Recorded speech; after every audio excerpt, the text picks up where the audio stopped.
did you attend the opening last night? Yes, a very spectacular opening. I must say, I haven't seen such light effects like I saw. Very spectacular. Yeah, it was quite a show. So Prime Minister Khan, you're not an ordinary world leader. You entered politics as an outsider. And it's especially relevant today during the Olympics because you were an athlete.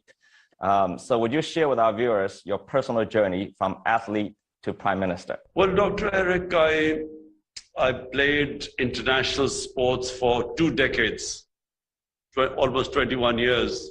And it's one of the longest playing careers of an international athlete. When I left my sport, normally athletes stay in the sport for the rest of their lives. Because if you reach a certain status in sport, in other words, if you become a world class or someone who's performed very well during his sporting career, then the rest of your life you have the easy way to commentate on it, be in the media, do whatever, coach. So all these avenues are open for you. But when I left my sport, I never wanted to go back to it because I always feel that the human potential, God has given us, all of us, enormous potential. But that potential only you can achieve if you keep challenging yourself. The moment you stop challenging yourself, there's no such thing as a plateau in life. Either you're going up, and the moment the challenge goes, you go down. So this is how the Almighty has made us human beings. So I always wanted to leave the sport after I'd finished because it was an easy life and I didn't want to stay in that life. So I first built this cancer hospital after I left sport because there was no cancer hospital in Pakistan, and it was the biggest charitable institution in the country too. It still is, and I have built now a second cancer hospital from donations, and I'm in the process of building a third one. And I built 2 universities, and all of these are charitable. They are not commercial. They are basically for people who can't afford quality university education. Most people can't afford cancer treatment. So these are more or less 75% free in the hospital treatment, cancer, and 90% of the people in the universities get free education. So that was the way I was headed. And then I decided to go into politics because I realized that our country was being destroyed by crooked politicians. My belief is that countries are poor only because of corruption. And corruption is a symptom of not having rule of law. And by rule of law, I mean that a country that cannot bring the powerful crooks under the law, they become banana republics, they become poor countries. And that's why I came into politics. My manifesto was based on 2 principles. One was rule of law, and second was to make Pakistan a welfare state. That's why I came into politics 25 years ago. And I struggled for 22 years before I finally I got into office. Yes, that's what an inspiring story. So, Prime Minister, my first serious question is about Afghanistan. Afghanistan is a neighbor of both Pakistan and China. How do you see the situation there evolve in the near future? What should be the role of China in helping stabilize the country, if any? And also, many in the United States have blamed Pakistan's support for the Taliban in America's failure in Afghanistan. What would be your take on that accusation? Well, firstly, the Americans did not study the history of Afghanistan. There is a saying that those who do not learn from history are condemned to repeat it again. So anyone who understood the history of Afghanistan would never have done what the Americans did. And I was the one who from day one kept saying that the Americans would militarily, they will not succeed in Afghanistan. First of all, They were never clear on what they were trying to achieve in Afghanistan. Was it nation building? Was it democracy? Was it liberating the Afghan women? They had no clear aims. If anything, once Osama bin Laden was killed by the Americans, their mission should have been over, because theoretically they only came to fight Al-Qaeda. But Al-Qaeda was decimated in Afghanistan in the first 2 years. So what they were doing after that, none of the Americans themselves knew what they were doing there.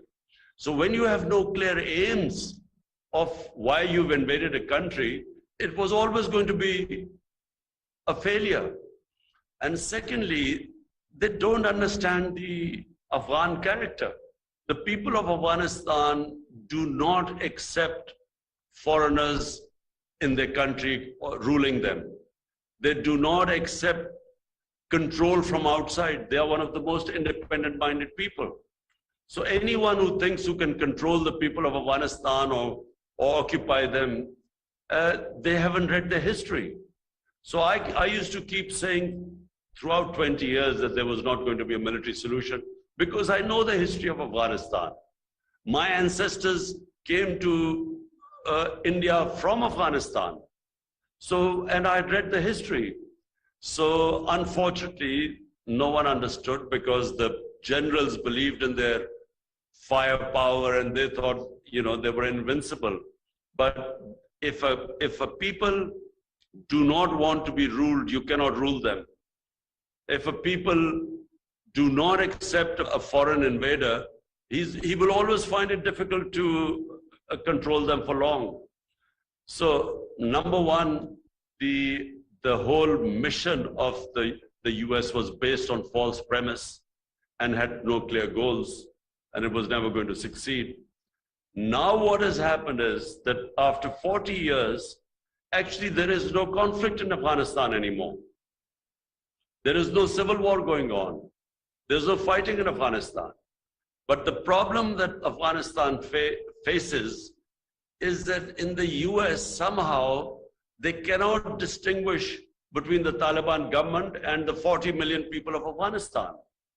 And the danger is that in trying to punish by sanctioning the government, the Taliban government, they will end up, there is a huge humanitarian crisis unfolding in Afghanistan. And this is what should be avoided. I have raised my voice on every forum. If Afghanistan descends into chaos because of the sanctions, because already, even when the Americans were there, half of the population was below the poverty line. So when a country that its budget depended 75% on foreign aid, when you cut off the aid and then sanction the country, this could be the biggest man-made humanitarian crisis. So what China, Pakistan, the neighbors, the Europeans, what they must do is convince the Americans that this is not the way to go about dealing with Afghanistan. Because in the end, if there's chaos in Afghanistan, the reason why the Americans first landed in Afghanistan was because of terrorism. So if there's chaos in Afghanistan and the Taliban government gets weaker, it will not be able to take on international terrorists like ISIL. Yes, indeed, indeed. So Pakistan and China, of course, have enjoyed perhaps one of the most durable partnerships in international relations. And this relationship is deepening in a more turbulent world, especially in the two countries' cooperation with the Belt and Road Initiative. The Gwadar port, for instance, is becoming a strategic project. Now, many in the West view it with suspicion.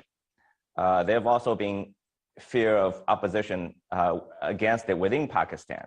So how do you see it, and what can the two countries do to foster a more mutually beneficial relationship that also contributes to the region? Well, I do not understand why there is this suspicion about CPEC and the Gwadar port. It makes no sense, because as far as Pakistan is concerned, and let me tell you as the Prime Minister, my number one priority is the 220 million people of Pakistan. Yes. About over almost 25 to 30% of our population is below the poverty line. And Pakistan has really, especially in the past 30 years, we have really gone down because of these two families taking turns to loot the country.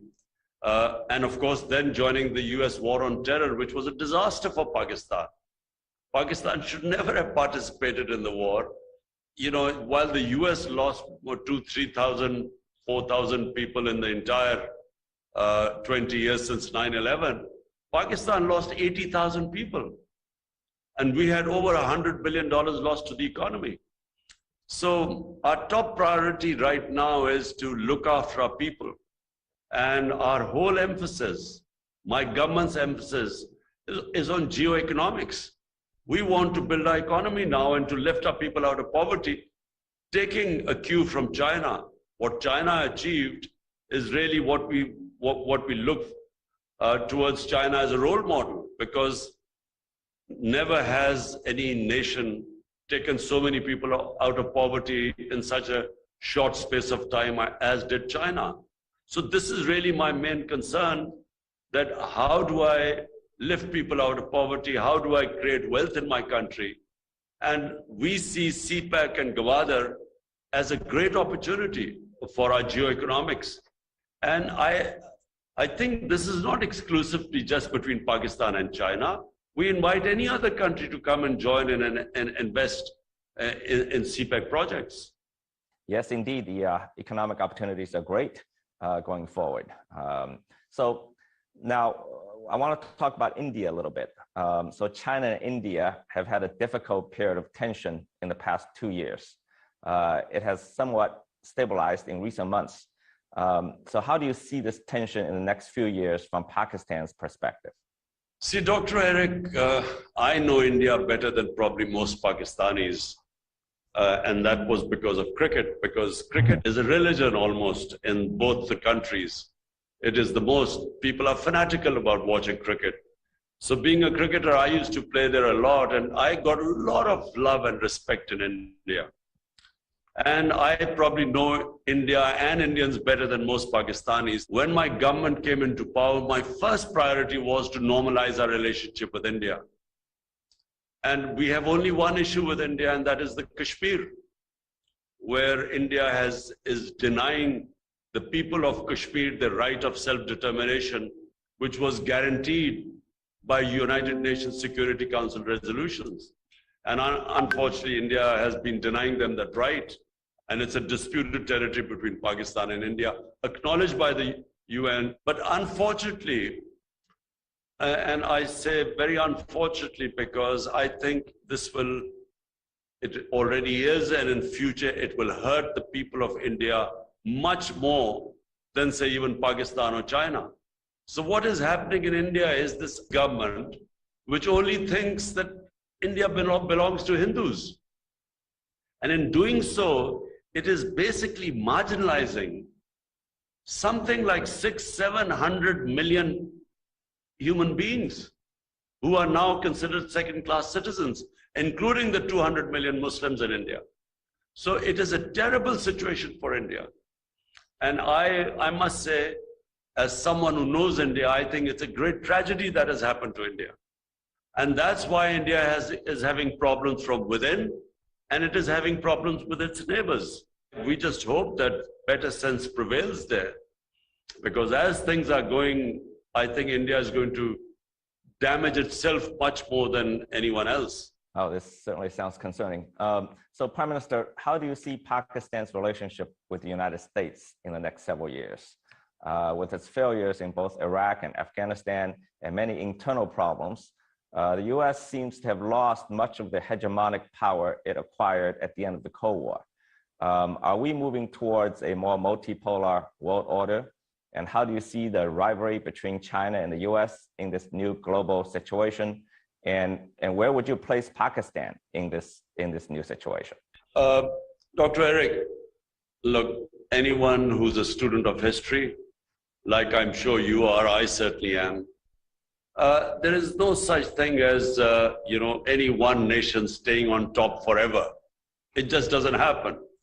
All nations go through the same, they go through a period of real self-belief and hard work, and they're motivated, and they just forge ahead of other nations. But there always comes a time when that nation relaxes, it loses that motivation, and then some other nation comes up. This is a human history. The last thing the world wants is another Cold War. And I say this with a lot of fear, the sad trend, unfortunate trend of this rivalry between the US and China. If this could easily turn into a healthy competition, and in that the whole world gains from it. But if it goes into a Cold War type situation, like we witnessed, after the Second World War between the Soviets and the US, I think the world does not want another Cold War. And for Pakistan, again, I repeat, my concentration is only on one thing: how to look after the 220 million Pakistanis. Half of them are not in a good place, who are hovering on the above poverty line, and half of them below. I mean, the bottom 50% is hovering on the poverty line. So my main concentration is how do we look after our people? How do we provide them their basic necessities? How do we bring rule of law in my country? And the last thing we want is any sort of conflict. So Pakistan, and to answer your question, I see Pakistan's role as maybe one day replicating the role Pakistan played in 1970 when it brought China and the United States together, when Dr. Kissinger made his famous visit to China. I see our role again, us playing that similar role, rather than getting caught up in these rival blocs. I think the world will suffer because of this, if it happens.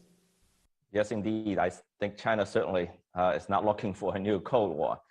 I have a sensitive question for you, Prime Minister. The United States and Europe have accused China of genocide against the Uyghurs in Xinjiang.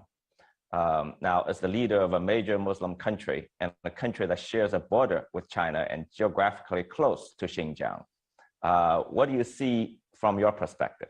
Dr. Eric, we especially asked our ambassador in China, Moin al-Haq, to go and have a look in Xinjiang and find out what is actually going on. And the report he gave to us was completely different to what is coming out on the Western media. According to him, there is more development taking place. The emphasis on development in Xinjiang is unprecedented. He did mention that there were terrorist attacks by ETIM, and therefore, because of that, there is a certain security issue. But, the sort of things we were told don't exist in Xinjiang and against the Uyghurs. Well, that's a lot of information. Thank you, Mr. Prime Minister. So my last question, we all know Pakistan has been a great and close friend of China's for many, many years. We call you Bhatia, as you know, and we all wish Pakistan well. So please tell us, what is your long-term vision for your country? Dr. Eric, let me say first of all that, United States has been also a good friend of Pakistan.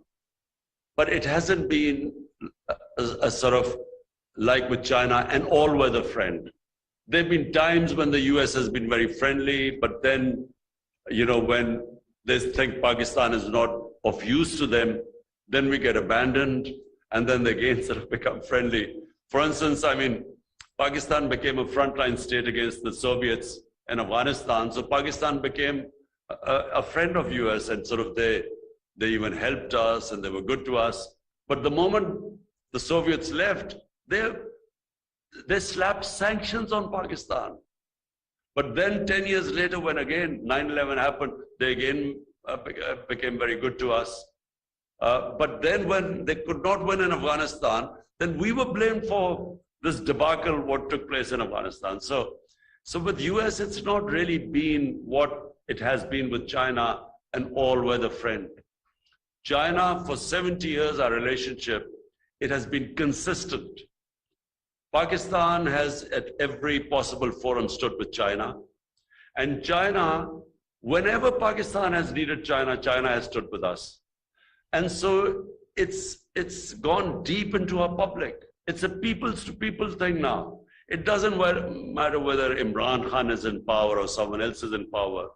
Whoever comes to power in Pakistan will always have a very close friendship with China because it's a people to people friendship. Yes, of course. I think we feel the same here. Thank you, Mr. Prime Minister, for your time. It's been a great honor. And I think you'll reach a lot of Chinese audience. And thank you very much for being at the Olympics and show your great support for this amazing event. Thank you, Dr.